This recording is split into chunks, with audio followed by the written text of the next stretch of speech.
Pulso económico, como siempre, empezamos por el IBEX 35. Cierra la semana con una subidita, 0,35%, y el índice en 6.754,50. Hoy le debemos esta subidita a un valor en concreto, ACS. ACS ha ganado en la sesión 25,85. Hay pocos días que un servidor da este tipo de noticias y mucho que me alegro. Luego les vamos a contar por qué. En segundo lugar, en las subidas, Grifols, que marca 2,54 arriba, y en tercer lugar, Farmamar, 2,15. En las caídas, IAG, el holding, o la holding, mejor dicho, de Iberia y de Vueling, que pierden la sesión 2,28. Indra, la compañía tecnológica, pierde 2 y Amadeus 1,91. Y ahora vamos con el sumario de las noticias que vamos a desarrollar a continuación en Pulso Económico. Tenemos que hablar del empleo, porque hoy hemos tenido los datos del paro, que baja 26.329 personas y con un incremento de 84.000 afiliados a la Seguridad Social, lo cual alivia un poquito el trágico verano que llevamos en datos de ambas cosas. También hablaremos, como no, de ese subidón espectacular de ACS, que va a disponer de 4.000 millones de plusvalías tras la venta de Cobra y otras filiales de lo que llaman los servicios industriales de ACS han sido vendidas a Vinci por 5.300 millones. Una mega operación en tiempos de pandemia, pero que parece que proyecta a ACS a convertirse en líder mundial de las concesiones, tanto autopistas como aeropuertos, concesiones en el mundo. Les presento ya a nuestros invitados aquí en cuerpo presente. Don Miguel Ángel Bernal, profesor del IEB, Business School. Muy buenas tardes. Muy buenas tardes. ¿Todo bien, don Miguel Ángel? Todo bien. Y a través del Skype nos acompaña don Francisco Coll, que es coordinador de estudios de la Fundación Civismo, entre otras cosas, economista. Muy buenas tardes, don Francisco. Muy buenas tardes, Javier. Muchas gracias por invitarme. Bueno, lo primero de todo, ¿cómo creen ustedes que le va a afectar a los mercados el positivo de Donald Trump y de la primera dama norteamericana a poco de las elecciones y generando no pocas inquietudes? Coll, ¿cómo lo ves? Pues efectivamente, yo en lo que a mí respecta y en lo que respecta pues positivo del coronavirus, pues debemos tener claro que el mercado lleva bajista desde durante todo el mes de septiembre, con lo cual pues difícilmente en mi caso observo una correlación entre pues ese contagio del presidente Donald Trump y la caída de la bolsa. En este sentido vería más una correlación con el debate presidencial que veíamos esta semana entre Donald Trump y el candidato demócrata Biden, el cual pues dio mucho que hablar y además dio mucho que hablar para los inversores. Además, también me gustaría destacar en este sentido pues la incertidumbre, ¿no?, que sacude en estos momentos a los mercados y que mantiene en vilo a todos los inversores, así como el propio aviso del Fondo Monetario Internacional, donde decía que efectivamente se observa un optimismo exacerbado en los mercados ante unos indicadores macroeconómicos que ensombrecen el futuro de nuestra economía y que sin embargo pues no lo reflejan esos mercados, que pese a ser, pues como decimos en muchas ocasiones, indicadores adelantados, pues no ofrecen, por lo menos así lo indica el FMI, no ofrecen la realidad que presenta realmente la economía. Esto es algo que me preocupa, pero como decía, no creo que sea tanto la correlación con el positivo de Donald Trump, sino más bien la correlación con ese debate presidencial que dio mucho de qué hablar, como está claro. Profesor Bernal. Bueno, yo creo que en este momento lo que hay que hacer es esperar y ver. Es decir, Donald Trump en este momento es una persona que tiene 74 años, tiene sobrepeso y hay que ver muchísimo la evolución que tiene. Si esa evolución es, digamos, normal, no va a tener un gran peso, incluso le puede quitar hasta presión por los debates. Ya hemos visto lo bronco de sus debates, ¿no? Pero sí le resta algo muy importante, que era donde él se crecía, que eran los mítines populares y que se van a ver frenados, ¿de acuerdo? Entonces yo creo que ahora es, como dicen los ingleses, el wait and see, es decir, esperar y ver un poco qué va a ocurrir. Bueno, hablemos del paro, que este es nuestro calvario. Hoy el Gobierno estaba muy contento porque dice que el paro ha bajado en 26.329 personas y que se han creado 84.000 empleos, pero ojo, porque lo que ahora van a ver las alegrías del secretario de Empleo, pero ojo porque buena parte de ese incremento, la ocupación, son profesores contratados para que el curso pudiera arrancar, sanitarios contratados para hacer frente a la pandemia. O sea, salarios públicos, que no es precisamente lo que nos va a sacar del problema. Vamos a escuchar al secretario de Empleo. Para comunicarles una muy buena noticia, a juicio del Gobierno, el paro en el mes de septiembre ha descendido en 26.329 personas, que es un dato positivo que da continuidad a la tendencia de mejoría del empleo que ya iniciamos en el mes de mayo. Bueno, en la Seguridad Social se lo decía al principio 84.000 más, pero todavía quedan en el gran paquete de desempleados 3.776.485 compatriotas, sin contar a los que están en un ERTE que no sabemos qué va a pasar con ellos. Bernal.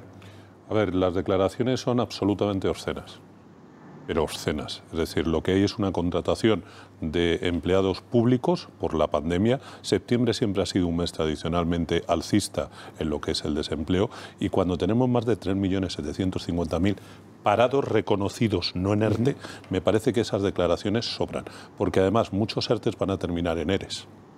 Hace un momento yo estaba escuchando vuestro programa y oía el tema de hostelería. La escabechina, y voy a decir esa palabra, puede ser tremenda.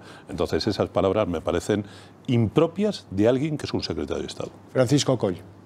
Pues efectivamente, totalmente de acuerdo con el compañero. Esto me recuerda mucho las palabras del secretario a cuando decíamos que la economía española crecía al 2% y resaltábamos que crecíamos incluso más que Alemania. Era gracioso, puesto que estábamos hablando de una economía como Alemania, que efectivamente sabemos que está mucho más fortalecida que la economía española. En este sentido, totalmente de acuerdo. Me parece un análisis del empleo que básicamente debemos observar con muchos matices. Como decíamos, el matiz principal es el de la hostelería, así como el punto del que partíamos, ¿no? La economía española se metió en esta crisis con un paro estructural del 14%. En este sentido, la capacidad para crear empleo es mayor, con lo cual, pues decir esas declaraciones, ¿no? y tratar de resaltar pues una creación de empleo que efectivamente no es más que producto de una reactivación, así como de esa mayor contratación de funcionariado público, pues me parece completamente desacertado ante un escenario que efectivamente presenta muy mal, puesto que, como sabemos y como dice BBVA Research, estamos hablando del país que más empleo ha destruido y el que menos empleo crea. Esto es muy importante recalcarlo, que no lo recalca el Gobierno. Sí, sí. Bueno, hablemos del protagonista del día, la constructora de Florentino Pérez, ACS, que va a disponer de 4.000 millones para organizar un futuro en el que quiere ser líder mundial en las concesiones. A esto ha llegado después de vender sus filiales de servicios industriales. Al frente, la más conocida de esas compañías es Cobra. Por ese asunto ingresará 5.300 millones y destinará 4.000 a diseñar ese futuro en el que quiere ser líder mundial de esas infraestructuras sometidas a régimen de concesión. Bernal. Sí, bueno, vamos a ver, yo creo que ha sido la gran noticia del día en el ámbito empresarial y en el ámbito bursátil. Lo que hace es reorganizar absolutamente el grupo, donde antes tenía una diversidad, se va a concentrar en algo que además las constructoras españolas, no solamente ACS, tienen una gran potencia, que son en las concesiones, en obras públicas, etcétera. Claro, recibe una inyección de 4.000 millones en este momento, digo, recibe más, pero va a destinar 4.000 millones, con lo cual la potencia económica que va a tener y el músculo financiero que va a tener es enorme. Hoy probablemente el valor tenga un calentón, como normalmente siempre decimos. Ha subido más de 25%. Ya me gustaría haber tenido a mis acciones y sobre todo a todos los que nos están viendo, igual que a ti, ¿no, Xavi? Pero a mí me parece que es una buena noticia en el sentido de que está centrando muchísimo lo que es su actividad, que antes estaba dispersa, y desde luego puede ser, como decimos, uno de los grandes players, uno de las firmas de referencia para todo lo que es las concesiones. Es curioso porque debe ser por el efecto de los fichajes del fútbol, pero Florentino Pérez toma decisiones muy firmes. Por ejemplo, un día decidió que eso de los servicios urbanos, de la recogida de basuras y los servicios urbanos a los ayuntamientos y tal, era una fuente de problemas y se deshizo de las compañías importantísimas que tenía en ese sector de la noche a la mañana. De un plumazo, como suele decirse. Ahora parece que ha hecho lo mismo con los servicios industriales. Coll, ¿qué te parece? Pues efectivamente, completamente de acuerdo. Estamos hablando de una inyección de recursos que viene genial ante los efectos que deja el COVID. Con esta reorganización que comentaba el compañero, ACS se posiciona como potencial candidato a liderar pues el sector de las concesiones, y en este sentido, pues como vemos, pues el mercado lo ha cogido muy bien y ACS se dispara hoy en bolsa. Yo creo que esa reorganización y esa focalización que ha hecho hacia ese sentido en el tema de las concesiones, pues yo creo que efectivamente es una estrategia completamente acertada y que efectivamente, por así decirlo, sitúa a ACS como una compañía que da ejemplo a nivel nacional a todo el resto de compañías, ¿no? Puesto que estamos hablando de una compañía de la que deberían aprender todas en materia de gestión y también en materia de liquidez, ¿no? Estamos hablando de una empresa muy robusta y que se posiciona mucho mejor de cómo estaba posicionada con este hecho. Bueno, la cara y la cruz. Vamos a un sector, el del turismo, que está tocado de muerte. La llegada de turistas internacionales se desplomó un 75,9%, por no decir un 76% en agosto. Y el gasto caía, en un país que de esto recibe cada año una barbaridad de millones, a tan solo 2.457 millones, como el que dice Calderilla. Bernal. Sí, Calderilla, es lo que vulgarmente dejaríamos para el café, sí. Comparando las cifras, ¿no? Entonces, ¿qué es lo que ocurre? Vamos a ver, aquí hay dos efectos. Un efecto muy claro es el del COVID, evidentemente, y ese no hay que negarlo. Pero hay otro efecto, es que no se ha salido a defender la marca España. Es que en ningún sitio se ha contrarrestado lo que es la marca España. No ha funcionado por ningún sitio. Es decir, aquí a partir de junio alguien decidió que se nos desconfinaba y se puso de perfil. Recuerdo aquella frase, salgan ustedes y gasten. Disfruten. Disfruten y gasten por España, ¿no? ¿Y por qué no se le ha dicho eso a los turistas extranjeros? Sí, que, por cierto, reconocen una cosa.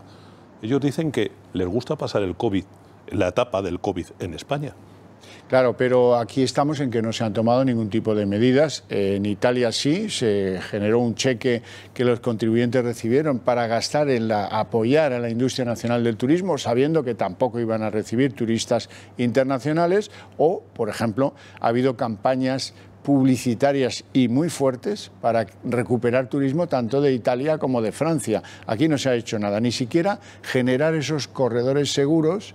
Hubo una propuesta, que la recuerdo como si fuera ahora, de los hoteleros canarios diciendo no, ya pagaremos nosotros los PCR, pero que vengan tranquilos y les daremos alojamiento si alguno es positivo gratuitamente. Así es que, bueno, eso no se ha hecho y la verdad es que este sector está sufriendo como pocos. Coll. Sí, ni se ha hecho nada, ni se ha solicitado nada. El otro día Bruselas nos reñía precisamente por no ayudar a este sector. Debemos recordar que la economía española, con un 15% del PIB, se posiciona como la economía más dependiente del sector turístico. Una cuantía que efectivamente se asemeja a la cuantía de empleos que soporta este sector. Estamos hablando de un sector primordial para la economía española y efectivamente, como decía el compañero, no estamos haciendo nada por recuperar este sector turístico. Pedro Sánchez animó a que se incentivase el turismo doméstico para salir de este atolladero, pero debemos saber una cosa. Como analista del Foro de Turismo Mundial que soy, hice un análisis sobre esto y debemos saber que de los viajeros españoles, por así decirlo, de los viajeros que realizan viajes españoles, estamos hablando de que el 90% ya lo realiza como turismo doméstico, ya lo realiza dentro de España. El agregado potencial que tendríamos, estamos hablando que es de un 9%, un 10%. Esto no da para recuperar el turismo. Necesitamos, como decía el compañero, el turismo extranjero, y si queremos recuperar el turismo extranjero, debemos saber que solo lo recuperaremos con esos corredores seguros y demostrando confiabilidad a unos turistas extranjeros que temen venir a nuestro país, puesto que somos la economía más afectada por este virus. Por ello, hasta que no tengamos esos corredores que efectivamente comentaba Xavier, no podremos recuperar este turismo tan importante, dicho sea de paso, para la economía española.